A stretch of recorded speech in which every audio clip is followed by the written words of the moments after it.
Shuklambaradharam Vishnum Shashivarnam Chaturbhujam Prasannavadanam Dhyayet Sarvavighnopashantaye. Om. Dear friends, we are seeing this passage in the Bhagavad Gita which is dealing with Sthita Prajna. And we were seeing this shloka number 56. I just read the shloka 56 of second adhyaya, and I am supposed to explain it. This shloka is Dukheshu Anudvignamanaha Sukheshu Vigataspruhaha Vita Raga Bhaya Krodhaha Sthitadhir Muniruchyate. Sthita Prajna is the same as Sthita Dhihi. Dhi is the same thing as Prajna. That is a person who is well established in wisdom. That is the right knowledge. Wisdom is that what we call Samyak Jnanam. Samyak Jnana is right knowledge. A person who is established in that right knowledge, how does he conduct himself? How does he behave? So that was the question of Arjuna. And instead of saying these are the characteristics of a Sthita Prajna, Krishna is adopting a different procedure. That is, Krishna is telling the means. So this is the means, this is the way you are supposed to follow. And once you consciously follow, the conscious habits influence the unconscious mind. This is a nice psychological principle. Conscious habits, suppose you are consciously cultivating something. So these conscious habits, they influence the unconscious mind. So this consciously, what is the sadhana a person has to do? Sadhana means the procedure. Well, he has to adopt, he has to follow that path. So that is what is sadhana. So now he is again telling one more thing. Dukheshu anudvigna manaha. Dukheshu, dukhkas are of various types. We have got, particularly all the sorrows are classified into three levels. That is something which is relating to one's own self. That is, suppose I have a headache, I have got some stomach problem, I have some other problem. That is adhyatma, it is said. Adhyatma does not mean spiritual alone. Adhyatma, one meaning is what is called spiritual. We loosely call it spiritual actually. Adhyatma means something relating to the self. Adhi plus atma. Atma means self. Adhyatma is something relating to the self. So my own bodily pain, something like that, that is my own toothache, whatever it is, knee pain. So all these things are adhyatma. Then adhibhautika. Adhibhautikam, relating to adhibhutam is adhibhautikam. That is adhibhautika, what are the dukhkas? That is, I come to this place and I suppose I have some harsh interaction with people. Suppose on my route today, what happened was, there was a small collision with some other vehicle and the drivers started a small altercation. So that leads to some little bit of perturbance, some little bit of turbulence of mind. So that is adhi bhautika, that is from external circumstances, from the people, from the surroundings. Then there is what is called adhi daivika, something which is unexpected. Suddenly some huge calamity takes place. Suppose there is some sort of some earthquake, or suppose there is some sort of typhoon, something terrible which unexpected takes place. So that is what is called adhidaivika. So all our griefs, all our sorrows can be classified into these three levels. So that is the reason why we say Om Shanti Shanti Shanti.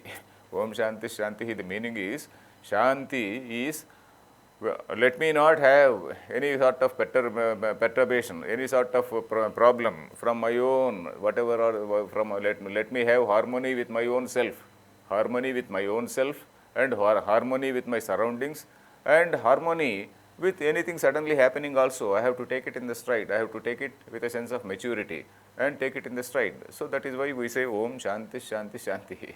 So dukheshu anudvigna manaha. Udvega means getting excited, getting rather perturbed, agitated, angry. So that is called udvega. Dukheshu anudvigna manaha.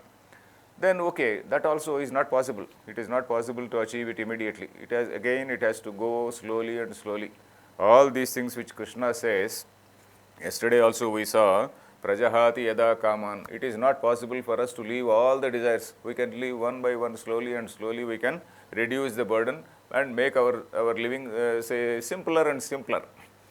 Here also, Dukhkesh Vanudvigna Manaha, very difficult, but one can consciously practice and then achieve some level of mastery over this. Then Anudvigna Manaha, Sukheshu Vigata Spruhaha. This can be practiced. Sukheshu, suppose there is some gain, I get some happy experience. Vigata Spruhaha, that should not lead to greater desire. Usually whatever the general rule is, If some desire is satiated, suppose your desire is fulfilled, then it leads to a greater desire.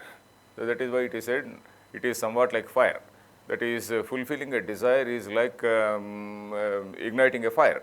Suppose you are putting some firewood into the fire and that fire burns for some time, and the more you add, the more the brighter it burns. So, najatu kamah kamanam upabhogena shamyati. The shloka says, desire is not satisfied or quenched once it is experienced. It needs more and more. So, but this has to be consciously practiced. This has to be, a person should try to see that he is distancing himself from that spruha. Spruha is again further desire. Vigata spruha. Spruha is that more and more desire. So, sukheshu vigata spruha. Suppose there is some sukha, okay, you take it in the stride, and then you need not get attached to that. If you get attached to that, it will lead to greater and greater desire. Then Vita Raga Bhaya Krodha, that is Raga, Bhaya and Krodha. Raga is again attachment, Ranja Dhatu, that is attachment. Rakta, the word Rakta also is from the same root. Rakta, Rakta means something which is attached. Rakta, of course, we usually use it to blood. Rakta means something which is attached. Anuraktaha, Anuraga, Anurakta, we use that word, we get this word in such, this Rakta in such terms. Vita Raga Bhaya Krodha. Raga leads to Bhaya, Bhaya leads to Krodha also. Raga is attachment. Suppose you are attached to something, and suppose that attachment for some reason, that attachment we are not going to have it, or rather suppose you desire something, that particular desire is not fulfilled. And if the desire is not fulfilled, naturally we get angry. We get angry at whoever is the person who is causing an obstacle to that. Vita Raga Bhaya Krodha, we are having fear, we get anger, all these things are the natural consequences, one leading to the other. So, a person who is getting over, who gets over, or rather who rises above these dualities, dukkha and sukha, raga and krodha. So, a person who rises above these things, he is called Sthitadhir Muni Ruchyate, a person who is called Sthita Prajna. Muni. Muni also is another word which we can know. Muni, what is general meaning of Muni? Muni means somebody, we visualize somebody who is sitting in a forest with a long beard and then who is sitting quiet. That is one meaning. That we refer to him as a Muni. So, Muni, Mananat Munihi. Mananam, what is the meaning of Mananam? Mananam means thinking, contemplating, meditating. Meditation means, does not mean that meditation of not japa. Meditation doesn't mean japa of a particular mantra. Suppose you are doing japam of a particular mantra. What happens when we are doing some japam? Suppose you take that japamala and then you are doing some japam. What happens? The lips are moving and the fingers are also moving. The japamala also is moving, and then the mind is moving. Mind also is moving elsewhere. The lips are also moving. That is what somebody is. There is some doha. Malato karame firai, jeebu firai mukhamahi, manuvato dasadisha firai. That is, I think I told you earlier also. That is the malato karame firai. That mala, japamala is moving in the hand, and jeebu firai mukhamahi. This tongue, jeebu is jihwa. That is, tongue is moving in the mouth, and manuvato dasadisam. The mind is moving in all the directions, and that is not yehato sumarin nahi. So, that is something, some doha of Kabir or somebody. So, anyway, here Muni is somebody, Mananath Muni, when we say the mind is very much focused. The mind is somewhat working like a laser beam. That is what is called Mananam. Mananam is something like the mind is focused, that is like a laser beam is a modern example. One example given by the old writers is like Tailadhara vat tulya pratyaya santatihi, they say. Tailadhara. Tailadhara means, suppose you pour some oil into a small beaker, and in that beaker slowly you pour that oil. It doesn't fall in small droplets. It forms a thread, a long thin thread. So, like that, our alochana sravanti, alochana pravaha or chitta pravaha, that also should be like that, unbroken thought process in a single way. Unbroken thought process, undisturbed by dissimilar thoughts. Similar thought process has to go in an unbroken manner, and dissimilar thoughts are avoided. So that is what is mananam. And mananam, there is another technical meaning also, that is in Vedanta I told about 3 levels, that is Vedanta Vakyanam Shravanam, that is you know what these Upanishads are saying about Jiva, about Brahma, etc. And then you understand it. After understanding it at an intellectual level, then you start reflecting on that. Suppose the Upanishad says something, and you have to reflect on that, you have to logically validate it. Unless you logically validate, Upanishad does not ask you to believe in something blindly, because Upanishad is not religion. In religion, there is a belief. A religion says, okay, you have to believe in this. Upanishad does not say you believe in this. Upanishad says something. The Upanishadic Rishi, he has contemplated a lot, and then in his contemplation, in his state of contemplation, he got a revelation. That revelation, he has put it in that form, in that book or mantra. And we are supposed to meditate, we are supposed to reflect on that, we are supposed to validate it logically. Yukti bhihi anuchintanam mananam. Yukti means logic. And you are logically validating. And a person who logically validates and whose mind is actively in that direction, he is Muni. Another meaning of Muni is Maunam. Maunam is just observing silence, not speaking to anybody.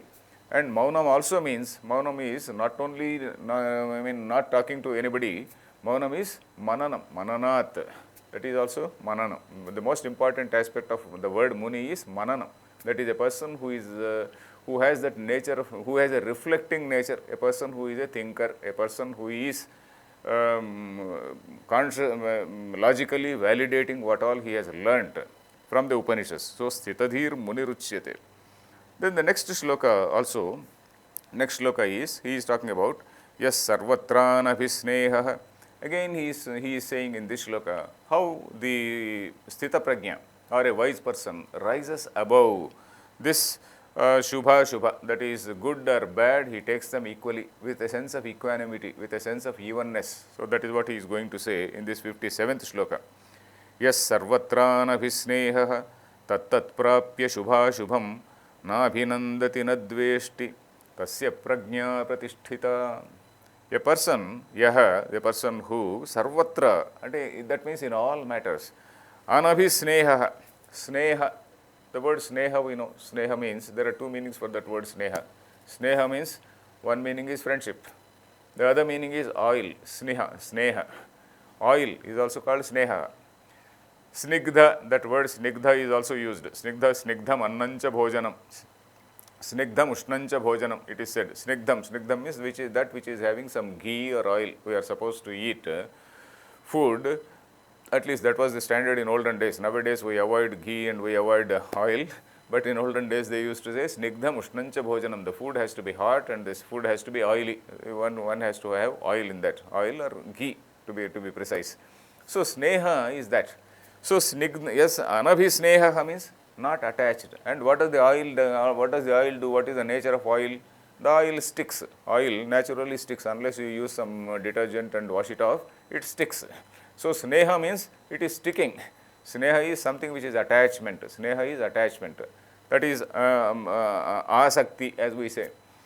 Anabhisneha means anasaktaha, somebody who is not attached, somebody who is totally detached. To what? Tattat prapya shubham. Whatever shubham or ashubham. Shubham, you know, shubham means something good that befalls, and ashubham, something bad which befalls, maybe due to whatever karma he has done, whatever action he has done, the result of that action, it is coming, some good result is there, some bad result is there. Okay, fine, he takes it as it is. And here, na abhinandati, na dveshti. When Shubham comes, he doesn't say congratulate himself, he doesn't say cheers and whatnot, he doesn't open that champagne. And a man who is staying in equanimity, na abhinandati, na dveshti, and he doesn't hate it. Something bad happens, he does not hate. Tasya prajna pratisthita, such a person, he is called a person of stable wisdom. His prajna is said to be stable. If we want to see examples like this, we can say any number of examples from our Puranas, what we call Rajarshis. In Geeta, in 4th chapter, Krishna is going to talk about what is called Rajarshi. Rajarshi means a king who is like a saint, a saintly king, a philosopher king, a person who is totally above all this raga, dvesha, etc., and who is very, very judicious in his ruling. And one great example we see is Rama. If we see Ramayana, we always get the description, Ramena Aklishta Karmana. Rama is said to be a person who is Aklishta Karma. Aklishta. That means he doesn't have any klesha when he is performing his actions. Rama, whatever the description is there for Rama given by Valmiki, that description is the same as Sthita Prajna's description here. Rama can be taken as a jnani if you want, or he can be taken as a karma yogi. Surely, Aklishta karma is something which is a karma yogi, a person who is just above all these things. That is, Aklishta karma is, klishta, the word klishta comes from the word klesha. Klesha again means various afflictions of mind, they are called klesha, various weaknesses of mind. What are these weaknesses or afflictions of the mind? Patanjali Yoga Darshana, there is a sutra. What are the kleshas? Avidya, Asmita, Raga, Dvesha, Abhinivesha, Pancha Kleshaha. There are 5 weaknesses of mind. There are 5 things which are somewhat like affliction means diseases. We can say diseases of the mind. What are the diseases of the mind? Avidya. Avidya means ignorance. The first disease is that ignorance. Asmita. Asmi means, Asmi in Sanskrit means aham, I am. Asmita means that pride. Yes, I know everything, that asmita. Then raga. Raga is that attachment. Dvesha is hatred. Raga, dvesha. Abhinivesha. Abhinivesha is another stupid thing which most of us have. That is, abhinivesha means I hold on to an idea, and suppose somebody comes and tries to say, no, that is not correct, and she wants to correct me. I don't want to get corrected. I don't want to listen to him at all. I say, oh, my own argument is right. What my own opinion is right. So that is abhinivesha. That is sticking on to one's own idea without listening to the other person, without listening to reason. That is abhinivesha. So these are the 5 afflictions, the 5 diseases of the mind. And Rama is said to be a person, Aklishta Karma, a person who is not afflicted by these 5 diseases, and his activities are not affected by these 5 things. So that is the reason why even when he goes to the Vanavasa, when suddenly on the morning he was supposed to get coronated as Yuvaraja, suddenly Dasharatha sends word to him. So he goes without knowing what it is. Probably he is asking me to get ready soon or something like that. Then Dasharatha suddenly, when he goes there, Dasharatha is lying on the ground and he can't even speak, and then Dasharatha's order, Kaikeyi conveys to Rama. Kaikeyi conveys to Rama saying, you have to go to the forest. He simply says, okay, I'll go to the forest. You give me 1 day, not even 1 day time. You give me time till evening, and I will go. He just give me the time. I will just go and tell Sita, I will tell my mother, and then we will go. So that's all. And he immediately goes there. By evening he is gone. So like that, Aklishta karma, he doesn't feel about it. He just doesn't get perturbed. And when he comes out of that building, he greets all the people cheerfully. They are all thinking that this man is going to be the Yuvaraja, and he knows that he is not the Yuvaraja. He is going to forest, but he still speaks to them smilingly. And he goes to his mother, he goes to Sita, he tells Lakshmana, and by evening he is off.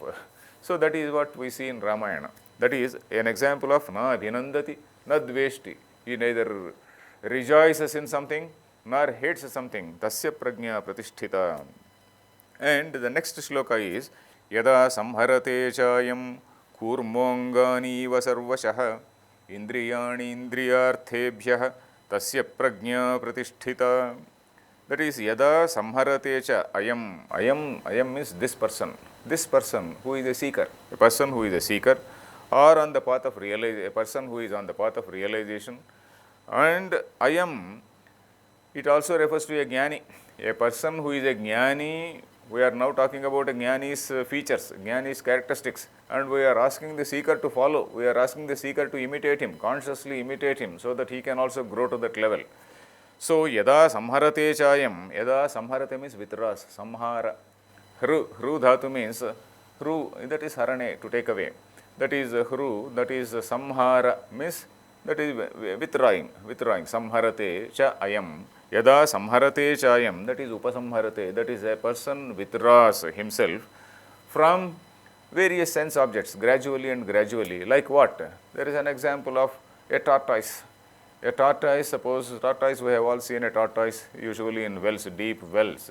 In olden days we used to see every day the tortoise in that when we used to draw water from the wells, we invariably used to see some tortoise, and children mischievously, they also put some small pebbles on that, and the moment you throw a pebble somewhere, anywhere near, it immediately withdraws into that shell. Tortoise shell is there, it withdraws its hands, feet, all our feet we can say, and the head. All these 5 things it just withdraws. And after some time, when it feels that everything is okay, then again it slowly comes out. So, yada samharate chayam kurmaha angani iva. A person who is on the path of realization, he is also supposed to withdraw himself from various sense objects, all these sense objects gradually and consciously. And consciously means not forcibly. Forcibly also one can do, but then that will not stay long. But along with conscious withdrawal, there should also be some little bit of education, some intellectual input. As I said, that intellectual input has to be there. Without that viveka, without that intellectual input, mere physically withdrawing will not help. So, yada samharate chayam kurmaha anganiva sarvashaha. Sarvasha means from all directions it withdraws. And indriyani indriyarthebhyah. Indriya, indriyartha. Indriya means the sense organ, indriyartha means the sense object. Indriya, artha. Artha means arthyate iti arthya, that is sense object. That is, you are withdrawing the indriya or the senses from the sense objects. So, such a person, he is called tasya prajna pratisthita. So, in this nigraha, atma nigraha or indriya nigraha is of 2 types. I think I told even earlier also, there are 2 words called shama and dama. Dama is, I forcibly withdraw. That is, suppose I look at something very, very beautiful and I get attracted and then I want something. I want it. But then physically I don't want to take it because physically other people will obstruct and I can even be arrested and put behind bars. So that fear is there. Because of fear, I do not immediately go and take that object. So that is what is dama. I forcibly control myself. Suppose I see something in a shop, I don't want to take it immediately straight away because I can be prosecuted for that. So that is what is called a dama. But shama is when you teach your mind, when you teach your mind and when you know it, when you know that something is wrong, then you withdraw it. That is what is called shama. So this withdrawal is the 2 types. The second type of withdrawal is the right type of withdrawal. We will continue next. Harihi Om Tat Sat.